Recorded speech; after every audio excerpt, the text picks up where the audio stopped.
দীর্ঘদিন ধরে খানাখন্দ আর উঁচু নিচু অংশের কারণে চালকদের কাছে আতঙ্কের নাম ছিল মানিকগঞ্জের গোলরা থেকে আরিচা পর্যন্ত প্রায় ৩৬ কিলোমিটার সড়ক, স্থানীয়ভাবে যেটি পরিচিত ছিল টিউমার সড়ক নামে। সম্প্রতি সড়কের বড় একটি অংশ সংস্কারের পরও দেখা দিয়েছে নতুন সমস্যা। বেশিরভাগ এলাকাতেই নেই রোড মার্কিং।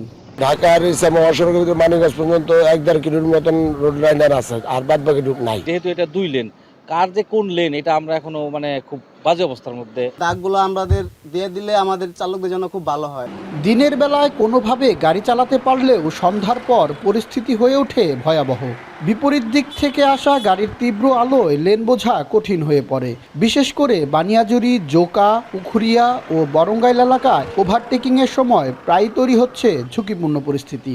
অন্ধকার হইলে আমরা রাস্তা ঠিক পাই না, একটা দুর্ঘটনা হতে পারে। সিঙ্গেল থাকলে সবার সুবিধা, রুট লাইন থাকলে। সড়ক ও জনপথ বিভাগ বলছে, গোলরা থেকে উথলি পর্যন্ত 18 কিলোমিটার সড়কে ডাবল বিটুমিনাস সারফেস ট্রিটমেন্টের কাজ শেষ। দ্রুত রোড মার্কিংয়ের কাজও সম্পন্ন করা হবে।